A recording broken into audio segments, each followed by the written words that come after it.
Welcome to the online session of Arihant English Medium School Solapur for the academic year 2020-21.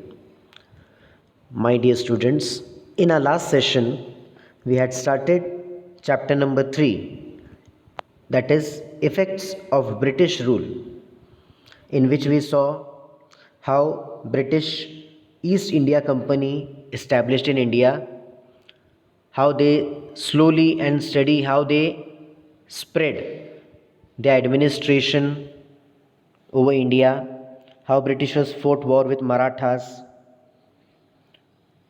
how dual government was formed, they made parliamentary laws, then how Britishers they introduced civil services for their effective rule. All these points we have covered. Now we will see about equality before law.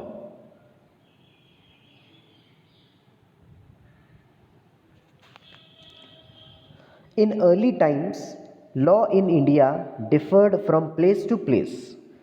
There was difference in judgment on the basis of casteism. Yes, my dear students, if we took out the history of past India, early India, what we see there, earlier judgment and laws were different according to place, means people used to do casteism, favoritism.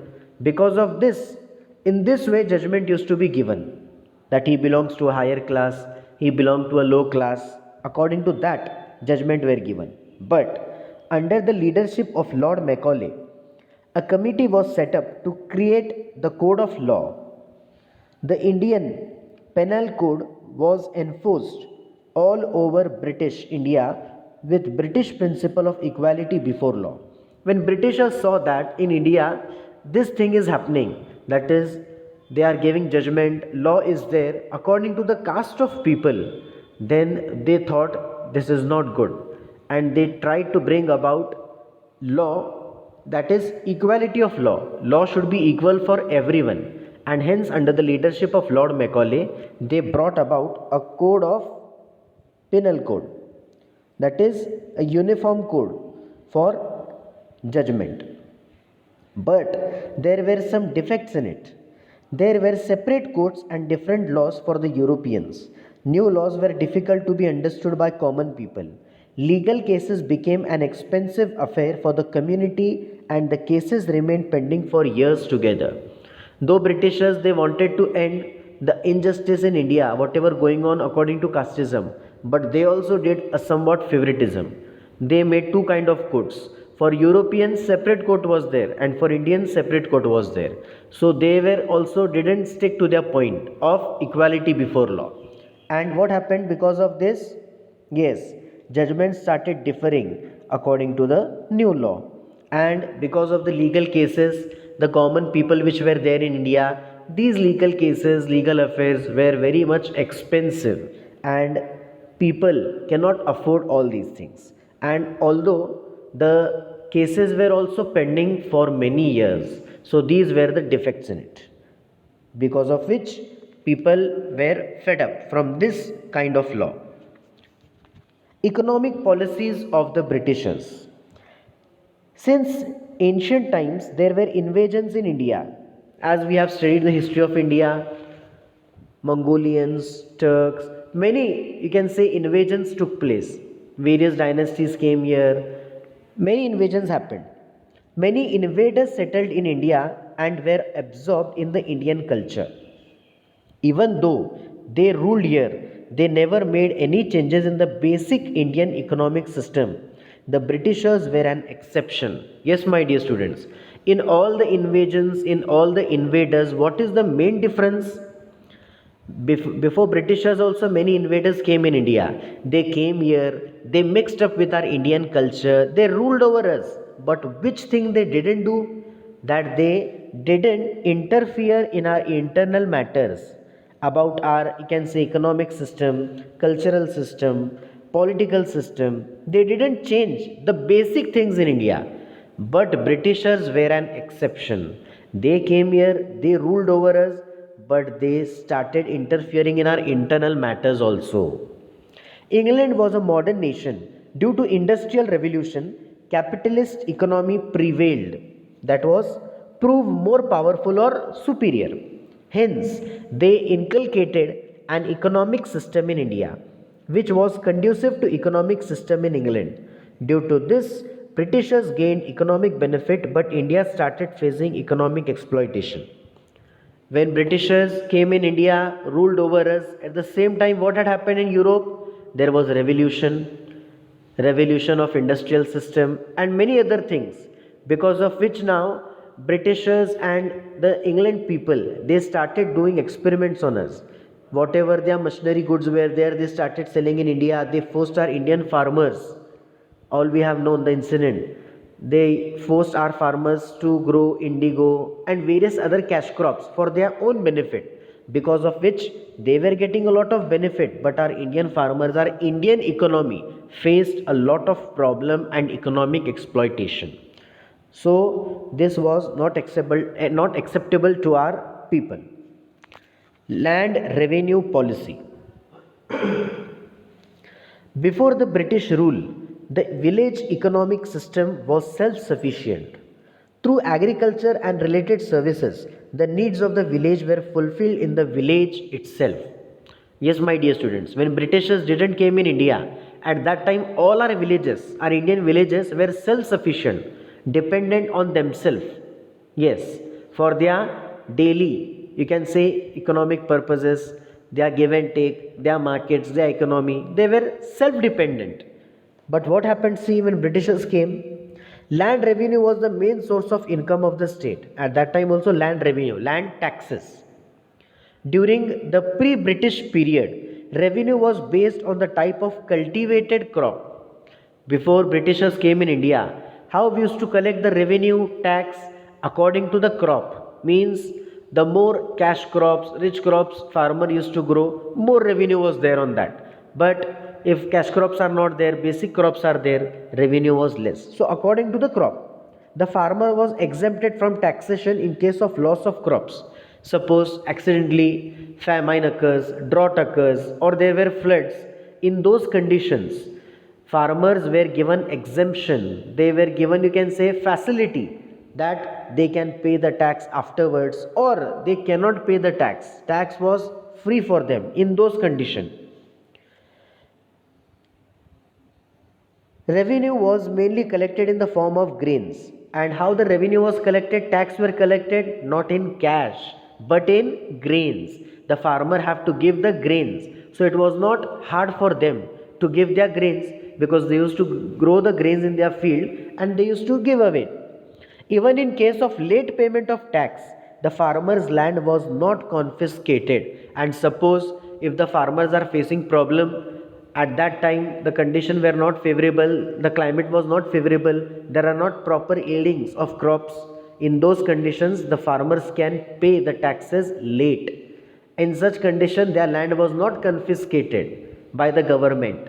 Understood? They were not taken into the custody of government. See next what happened now. When after Britishers came, they what did? To increase income, the British made important changes in the revenue system. When Britishers came, they brought about many changes. They wanted to increase their income, so they made changes in revenue system. Land was measured, and as per the area of the land, the tax was fixed. Payment of tax was made compulsory in the form of cash. They used to measure the land and put the revenue, that is tax. Earlier we used to see the crop, which crop they are growing, according to that tax were there. But Britishers measured the land, and plus their condition was there that the farmer should pay the revenue in cash. Earlier we used to pay in crops, but now they have been made compulsion that you have to pay the tax in cash. If the farmer failed to pay the tax in time, then his land would be confiscated. Another drastic change the Britishers brought about.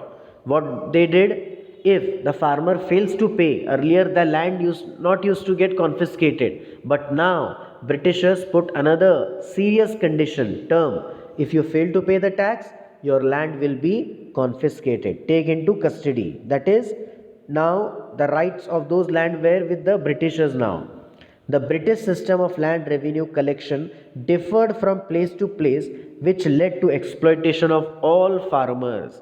In this way, students, when Britishers brought about these changes, all farmers, poor people, they became, you can say, they were very much fed up now, because lot of exploitation was there of these poor farmers. So this was a great setback to the farmers of India. Consequences of new land revenue system. Effects. There were undesirable effects of the new land revenue system on the rural life. For payment of taxes, Indian farmers started selling the crops at whatever price it received. The merchants and brokers started purchasing their goods at minimum rate. See, now there was a pressure on the farmers. They have to pay the tax in so and so time. Otherwise, what fear was there? That the Britishers will take away their land. So they were not waiting for the good price. Whatever price used to come, they used to sell their crops in those price. Why? Because there was a fear. If we don't have the money, if we can't pay the taxes in time, our land will be confiscated by the Britishers. That's why they used to sell their crops at whatever price is there. And this situation was a drastic situation, and many people took disadvantage of this situation. Yes, you can say the brokers and all that, they used to take their goods at minimum rate. At certain times, the farmer had to mortgage his land to the money lender for arrangement of money to pay the taxes. And suppose if they not get a proper return, they don't get a proper price for their crops, they used to mortgage their land to the money lender and take the money from the money lenders and pay their taxes. And again, they are, you can say, in a series, in a chain of, what you can say, they were in a troubling situation. They found themselves in a very great trouble situation, because if they not repay the money to the money lenders, same situation will be there. Those money lenders will confiscate their land. That's why this was the problem.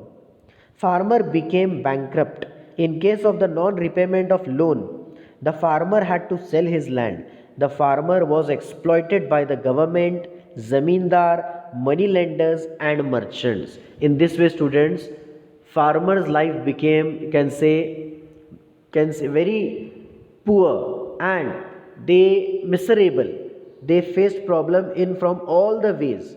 Everyone, government, Britishers, zamindars, merchants, money lenders, they took disadvantage of the miserable condition of farmers. That's why they were facing a lot of problem. Now we will see commercialization of agriculture, how agriculture developed, how there was a change in agricultural thing. Initially, food grains were cultivated by the farmers. It used to fulfill their domestic needs as well as the needs of the village. The British government started giving more encouragement to cash crops like cotton, indigo, tobacco, tea, etc. Earlier, what was the condition?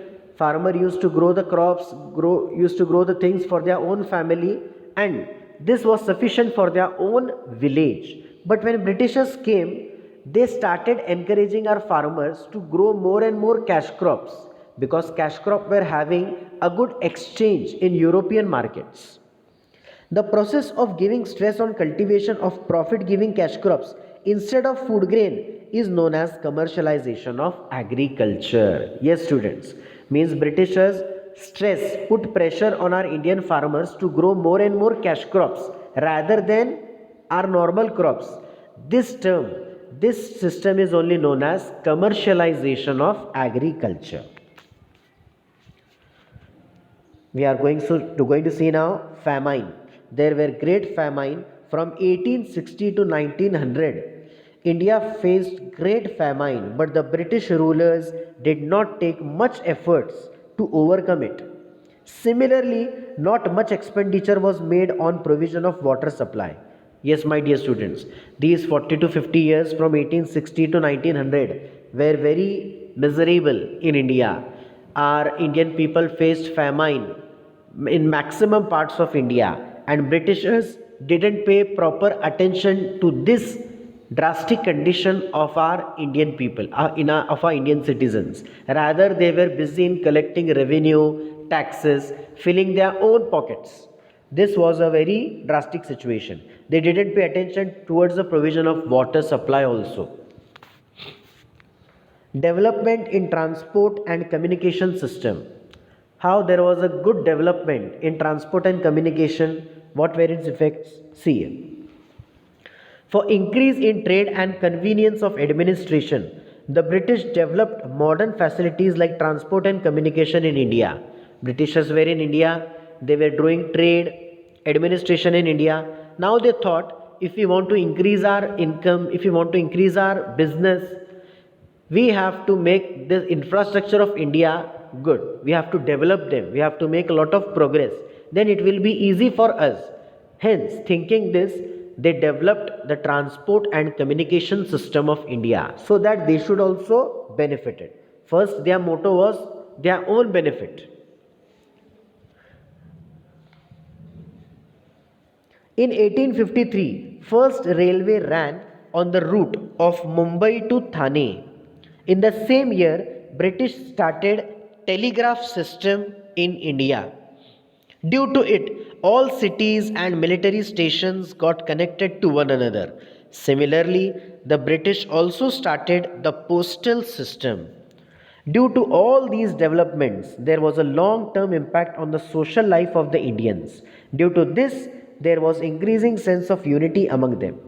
Yes, students, those though government have, that is Britishers have started these things for their own convenience, but indirectly our Indian people were also benefited. They have improved the transport and communication system, we were also getting benefit. They have introduced the first railway in 1853 which ran from Mumbai to Thane. Then they brought about the telegraph system, postal system. In this way our India got connected with each other due to these modern developments. So there was a great effect on our social life. Decline of traditional industries in India. Traditional industries, handmade industries, industries which didn't require big machineries. Yes, even with the help of few instruments, we can do the things at home. Handlooms, all these small scale industries are known as traditional industries. The British government obtained huge taxes on goods exported from India to England. On the other hand, very less tax was imposed on goods imported from England to India. See the difference. British government obtained huge taxes on goods exported from India. Whatever thing were exported from India, on that they used to collect huge and huge tax. But the things which used to come from England, they used to take very less, or you can say minimal amount of taxes. Also, the goods manufactured in England were machine made, and hence there was maximum production at minimum cost. All we know, at that time there was a industrial revolution in England, maximum industries were there. So whatever goods products used to come from England, they were machine made. And what is the speciality of machine? In minimum time we can take maximum production. And in India, maximum you can say production was there from traditional industries. Yes, handmade. To compete with such cheap products was difficult for the Indian artisans. Eventually, it led to closing down of traditional industries and many artisans became unemployed. Now, in Indian markets, all the British imported goods, things started coming. Our Indian artisans, Indian handmade things, they couldn't compete, they couldn't do competition with these British goods, which was machine made, cheaper, and used to get lot of production in less time. Hence, maximum of our artisans became, they got unemployed. They were having no work to do now. Hence, they became unemployed. Development of new industries in India. Due to the lack of British support, experience of management and capital, the Indian businessmen could not come forward in large numbers. Yes, my dear students, Britishers were not supporting us, they were not helping us in technology, in capital, etc. So our Indian traders, our Indian businessmen couldn't show that daring, they didn't show the confidence, but still there were few traders, businessmen who brought about changes. Yet some of them build up their business by overcoming these problems. So many problems were there. Still, few businessmen they became successful. They got success in bringing about their own name and fame. In 1853, Kawasji Nanobhai Davar started the first textile mill in Mumbai. Then in 1855, the first jute mill was started at Rishra in Bengal, and in 1907, Jamshedji Tata established the Tata Iron and Steel Company at Jamshedpur. So one after another, some businessmen they came up with the ideas, my dear students. And what though Britishers we don't have any kind of support from Britishers, still these businessmen they overcome those problems and form their own business, and we can say started helping Indian economy. In India, coal, metals, sugar, cement, and chemical industries came to be started. So, one by one, big and good industries started up in India, and our Indian economy started becoming, you can say, coming on the track. Social and cultural effects. In the 19th century, Europe, a new era took shape on the basis of values like humanitarianism, democracy, nationalism, liberalism, etc. This change in the West led to obvious repercussions on India. Yes, my dear students, 19th century we have seen many changes in European continent, and many new values came upon like humanitarianism, democracy, nationalism, liberalism, and all these values, all these you can say changes impact, their impact was there directly indirectly on India. India faced full impact of these values. For carrying out administration, the British had to undertake the Indian society. For this purpose they started studying the tradition, history, literature, as well as music, flora, fauna of India. In 1784, Sir William Jones, an English officer, established the Asiatic Society of Bengal at Kolkata. Yes, my dear students. Now, Britishers they were there in India from so many years. They have to rule over India. So, what is the need for them? They should understand the culture of India. They should understand our tradition. They should understand our language. That's why there was a need for them to study all these cultures, music, flora and fauna, our environment, our trees, our animals, everything. That's why one of the officer of Britishers, that is Sir William Jones, he established Asiatic Society of Bengal at Kolkata for their better study. Then Max Muller, a German thinker, was a devout scholar of Indian religion, language, and history. Another scholar that was known as Max Muller. He was also very much keen to study all these Indian languages, and it aroused a new feeling among the newly educated Indians to study Indian religion, history, and traditions. So, looking at these, our Indian people also understood that if the Britishers can learn these things, why should not know our Indian culture? The British introduced many laws in India. In 1829, Lord William Bentinck passed the Sati Prohibition Act. Yes, my dear students, we know Sati was a very evil custom which was going on in our society. Yes, the woman used to burn alive when her husband used to die. Such were the conditions in India. So this was brought about. Britishers looked it as very evil, and Lord William Bentinck passed the Sati Prohibition Act. Then in 1856, Lord Dalhousie passed the Widow Remarriage Act. These acts were responsible for social reforms. So British brought about good changes also, which changed the outlook of our Indian society. All these evil customs, then there were ban on Widow Remarriage Act. All these kind of things were brought about the changes from the British side. For carrying out administration in India, the British required English educated Indians. According to the recommendation of Lord Macaulay in 1835, English education started being imparted in India.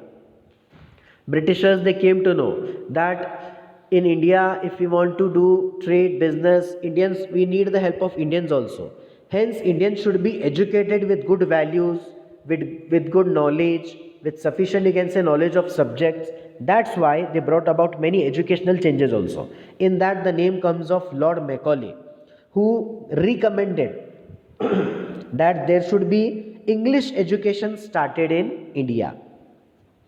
Through new education, Indians were introduced to Western thoughts, modern reforms, science, and technology. In 1857, universities were established at Kolkata, Mumbai, and Madras, that is, present Chennai. The Western educated middle class Indians led the social reform movement in India. So, in this way, students, when English education started in India, we were introduced, the Indians were introduced to Western ideas, thoughts, their values, their ideas. All we started learning these Western thoughts. So, there was a lot of, you can say, benefit for us to know these values, to know their mind, and initially we got a lot of benefit from these values, these education in our coming years, and we used them as our equipment, as our weapon against Britishers. So that's why these values were also very much important. In this way, students, we have finished this chapter, effects of British rule. So once again, all of you will read the lesson thoroughly, okay, and try to complete the exercise. Okay, till that time, thank you very much.